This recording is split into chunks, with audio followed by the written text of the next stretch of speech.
Welcome to another part of Daxter. Time we're doing Emerald Isle, which is honestly the better one of these zoomer levels for this game. So let's begin by seeing our good buddy here in his ride. Okay, Orange Buddy, we gotta take out these bugs. You pull up beside him, and I'll nuke him. Sounds like fun. So yeah, the whole point of this is to get close to an enemy and then just let him attack, essentially. All the while, we're going to be looking around for items at the potion here and also the precursor orbs, which we do come back here later on, but only one more time. Essentially, after this, I believe this is the last and the second and last of these zoomer levels. So after this, and after one more little mission here, we are basically done with zoomer levels for the rest of the game. We never ever go into any kind of zoomer at all, except maybe that scooter thing at the main hub, which we're not going to use that much often very soon. Anyway, the whole point of this is not just to go straight behind this enemy and then just let him attack, because he always throws on the side. So what we have to do is actually be somewhat to the left or the right of the enemy and let him attack there. If we are directly behind this enemy here, the attacks are going to miss 100%. There is no guarantee you're ever going to get a hit out of this. So, aim yourself right by going to this. I am, dude. I am getting beside the bug. Which you can't, because the bug will always stay ahead of you. All you have to do is just be behind him, but always be behind him on a left or right side. Or angle yourself just right so that your buddy here will throw his bomb straight at the enemy without a worry. Now, every now and then, the enemy will start diving into the water. Don't worry too much, it won't take that long. But after a while, eventually, you'll beat the enemy no problem. Congratulations. Yeah, dude, that was supremo radical. Pop said you should head back to that construction site. Looks like something mucho not bueno going on there. Great. Great. I'm glad to hear that. So yeah, things not going too well for Pops, and you know, we gotta go see Osmo eventually, but right now, let's just go around and just take care of all the precursor orbs around here, as well as items. Now, some of these precursor orbs are actually going to involve sort of platforming with our zoomer here, and the best way to do that is to go up to little hills or jumps or whatever, and then making a pretty good jump with some good speed going in order to manage them. Sometimes they require you, however, to go in a bit more steadily and slow. Other times it's very fast and, you know, a good jump at the right time will make you through. And then there's like a nice little area that is just like in a spot you would think it's just a cliff and it will kill you. It's not. I mean, it can, but it's honestly very, very interesting how they were able to sort of like make this one spot so difficult for you to really like notice and not screw yourself on. Anyway, one of the items around here is right behind these little bits of ground, like some bedrock here. It should be around here somewhere. There's like a cage, I believe, around here. Yeah, right there. It's an item, I mean. Okay, so for one of these precursor orbs, we have to actually slow down a little bit, but also jut off to the very left.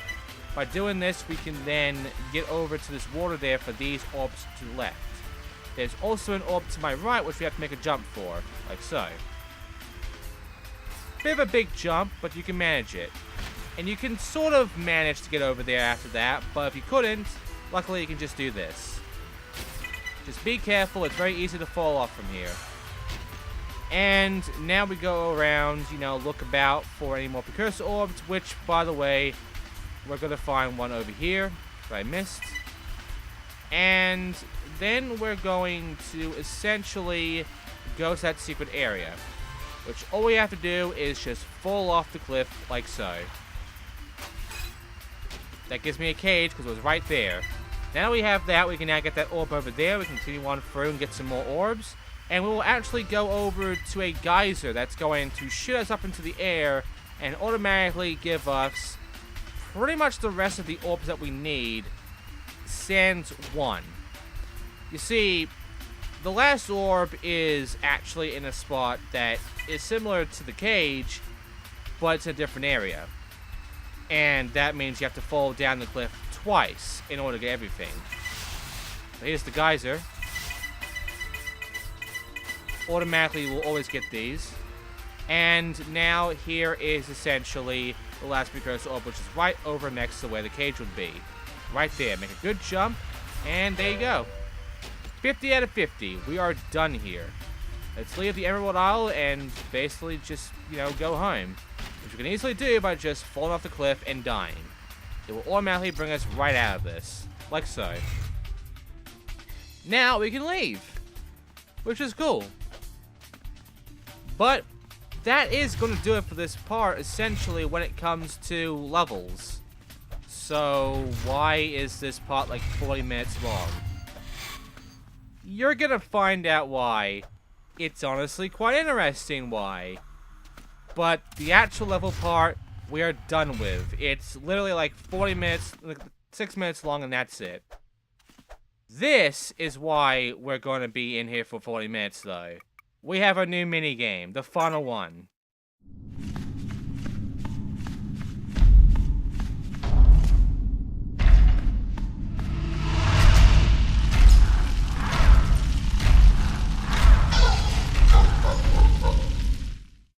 Yep, it's Daxter as Gandalf versus a flaming fucking precursor bot. Yep, the same one that we fought back in Jak 1. In case you're wondering, yes, we are in a way fighting sort of our memories or our demons in a way with these minigames with Daxter.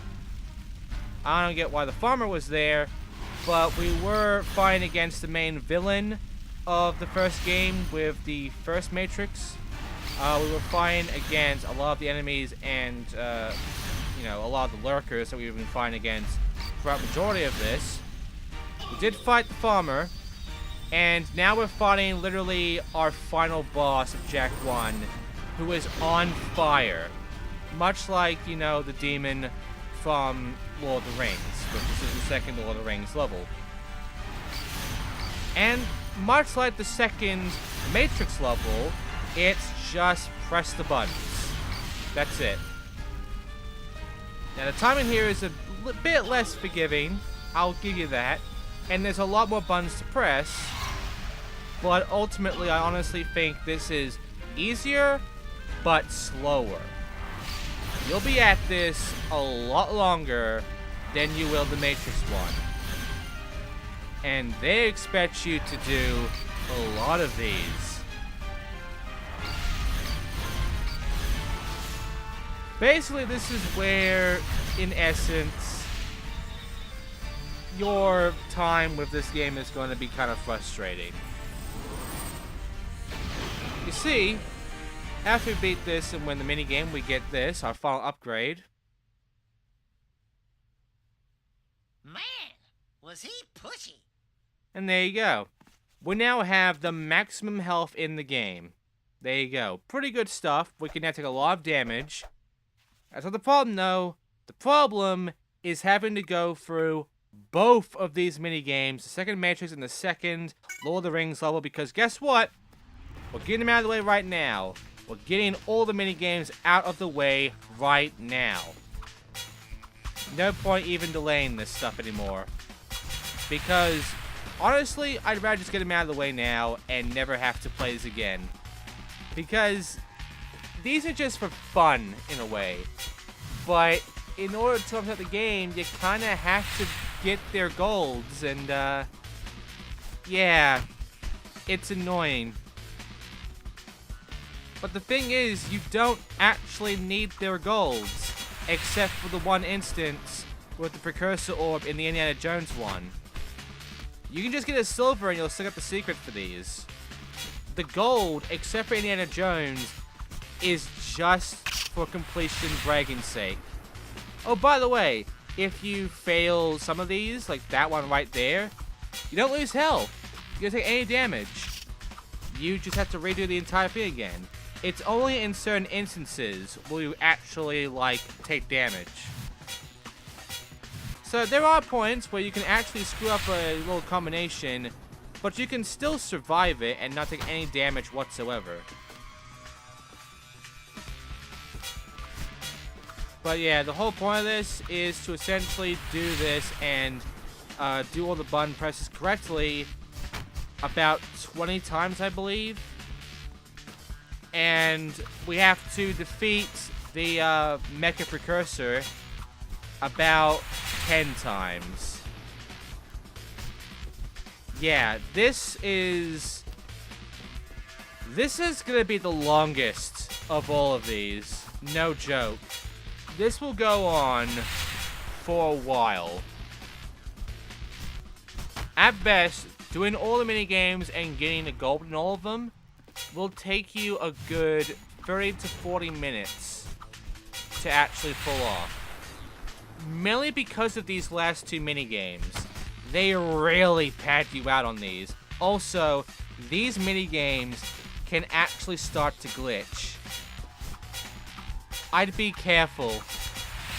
I'd be really careful. Because the glitching can be a real problem. Luckily, nothing fatal happened to me. But you can end up with prompts not even appearing at all. And the game essentially soft blocking. I played this before, just for funsies. Just to, you know, see if the PPSS PP emulator would work and everything.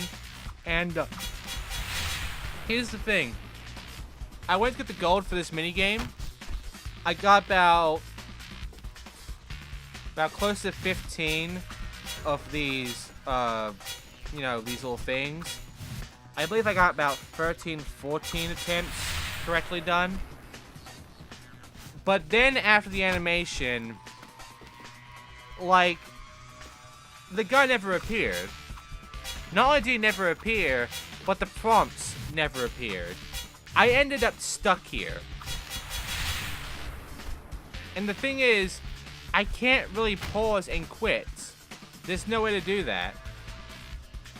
You have to lose all your health in order to get out of these. So the shitty part is, I did indeed get soft-locked by this minigame in particular. And that sucks. That really sucks, because it puts me on edge about how this is all gonna play out for me. Because at any moment during this minigame, as I'm going for the gold for this recording, the game can softlock on me, and I would have to essentially redo not only the previous level I just did, but also all of this. And as you can see, I mean, as you can really see right now, going through this is taking longer than going through the actual level and 100%ing it, as you saw. Because the length I gave you, even though it was edited, would be about the correct length of how long Emerald Isle would actually last you for 100%ing it. It's not even that long.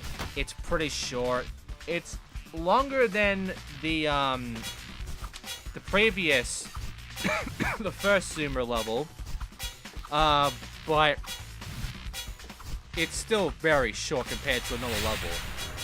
And the thing is, this minigame right here will show you just how short both are. Because this minigame goes on longer than both. And so that's the next minigame. The next minigame, the one we just did, the Lord of the Rings one, that one also goes on for a long time. Longer than this minigame. It's, pretty bad. Pretty bad.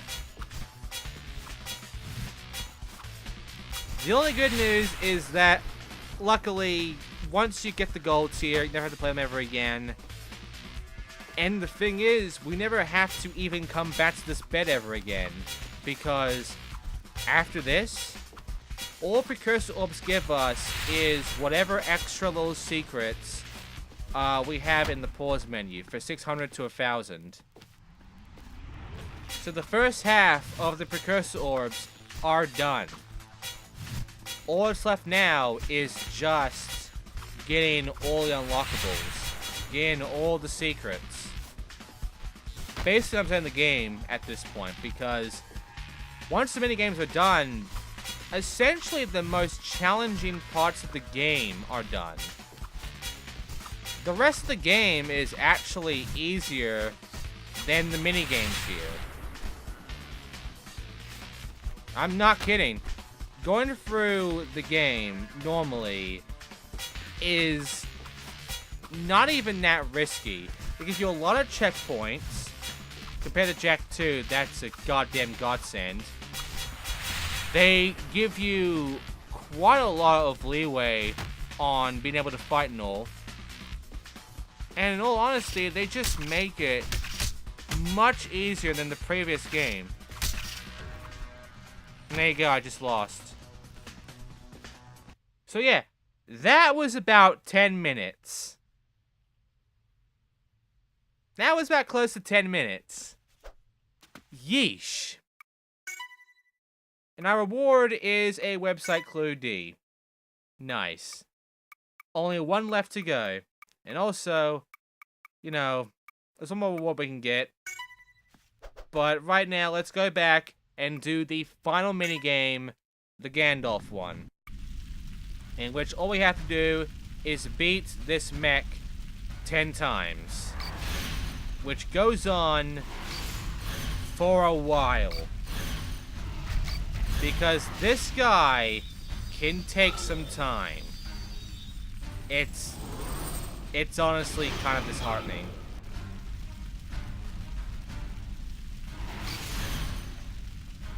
Actually, I'm kidding. This is much shorter than you'd think it would be. I'm just playing it up to make this look like more of a pain than it actually is. The thing is, even though dealing with the button prompts in the Matrix one is easier than the one here, the length of it is what will get you. Because the Matrix one goes on for so long that it's easy to just start blanking out and making mistakes. Much like the previous Lord of the Rings level with the ladders and the freaking Braveheart one. The majority of these will make you just blank out by just how long it gets, and also, yeah, if you mess up, suddenly butterflies go around you. So, if you fail the big button line, no damage. The only damage you get is with the mech here attacking you. And that's it. That is essentially the entire minigame. There's nothing else to this. I'm gonna move this down so I can just, like, relax a bit. So, with everything said and done with this game, with everything that we are now witnessing, do you think things are going to get a little bit crazier? No. No, much of the Matrix minigame, what you're seeing here is the entirety of the thing. Now, there is one gimmick that is going to get you throughout all of this. And you've already seen it. It is that throughout all of these, all you had to do was just press a button. That's it. Whether it be the directional buttons or the X, circle, triangle, square buttons. You just press them at the right time when they're showing up or whatever, and that's it. This minigame fucks ya, because you now have to actually do sweeping motions with the freaking arrow keys. Yes, you have to do sweeping motions with the directional pad at least, in order to do some of these prompts. Like, for instance, left to right, or a whole circle from, like, up, around to, like, right, down, left, and then back up or whatever. A lot of sweeping motions that will be fitting for a analog stick. But the thing is, in order to make this work, you would have to use the analog stick with the directional buttons, in a way. Because using an analog stick for, like, directions, like up, down, left, and right, bit awkward when you're timed to quickly do it. Because you're moving really fast with this, and you're not going to be that accurate on where you're pushing it. So the worst part about it is that you're going to have moments where you're going to hit right, but you might have messed up and you accidentally just went down right or up right, and instead of registering right, it registers down or up, and it fails you for it. So the stick is not viable for normal directions, unfortunately. It is viable for these sweeping directions, but not so much of direct ones. So use the D-pad. Well, now you've got the opposite of the extreme. You can now do direct inputs because it's just up, down, left, right, just 4 directions, no problem. But now you have to do sweeping directions with a D-pad. You have no idea how awkward it is to do that. Actually, I think you do. Because the majority of you who now play video games in this day and age that weren't around during this time, like the PS1 time or whatever, probably always used an analog stick over a D-pad. So when you are thinking of like using a D-pad to do something like this with the sweeping motion, like you're thinking that's just insane. Like, why would you ever use a D-pad to sweep from left to right? That's just fucking stupid. The thing is, if you're not used to doing that after playing a whole bunch of fucking games, like PS1 or whatever, you are not ready for something like this. Alright, you are not ready for this sort of challenge. Also, I was wrong. Silver is 10. Gold is 15.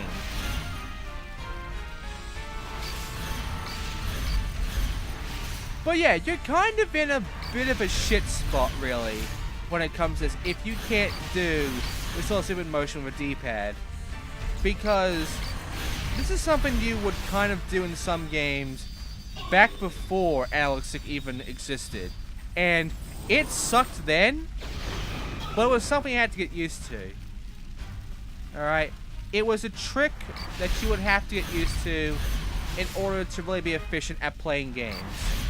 So unfortunately, this PSP game is using a trick with the D-pad that has long been gone ever since analog stick became the norm. And you can notice it by the button prompts themselves that show up right on the screen. They do not show a sweeping arrow and that's it. They show the fucking D-pad behind it. The developers intend for you to use the D-pad to sweeping motion.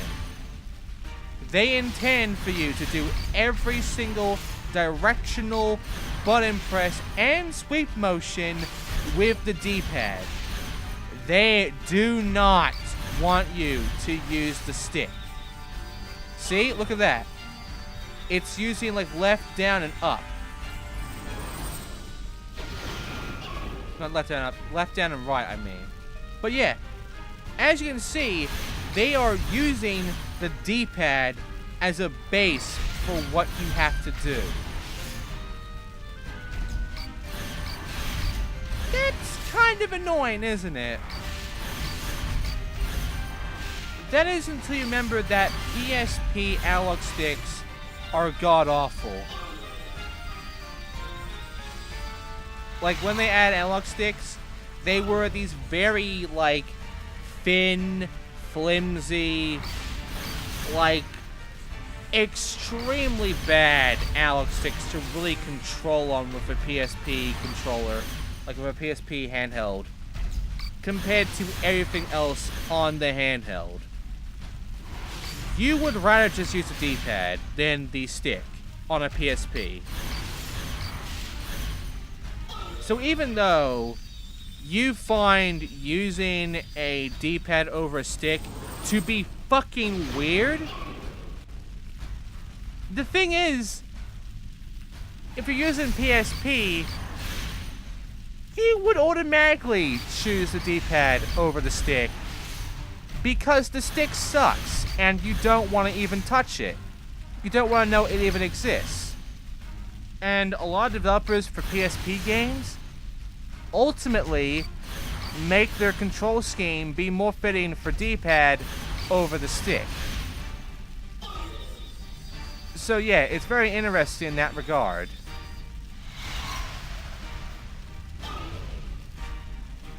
Also, as a note, if you're a developer, whatever, I want you to notice the fact that Daxter is sort of hovering over the ground. He's not actually on the ground. And so is the mech here. And that even though they have a greatly detailed map for every one of these minigames, they are just for show. There's no importance to any of this. In fact, if you look at the bottom left during these little cutscenes, if you look at the bottom left, when you're essentially getting the cutscene that zooms in on Dax's face as he's doing his little magic attack, I hope you're noticing a red block down there, a red box. If you're into game development and you want to learn about physics and effects and all, and you want to apply them to a game, you are going to learn about the gray and red boxes. And they're going to be very interesting to you on the implementations, I mean. By the way, I'm failing now because I got 18. And 18 is for the gold, not 20. I don't know why it's 18 though. It's a weird number compared to all the other gold numbers. But whatever. It's 18. And by the way, we've done it. We've now completed every minigame, and our final cheat is pants. Yes, it is not a website code. It is pants. Which is something that Daxter has been asking for back in Jak 2. You know? Remember that one line? Yeah. It's also something he'll end up getting later on in the games. So, you know, that's good too. As it stands, though, we are basically done. We're now heading on over to the next level. Which, by the way, the camera here, you know, can be a little iffy. By the way, moving around and going in a zoom-in fashion. In fact, you never really have to ever zoom in like into a first-person perspective at all in this game.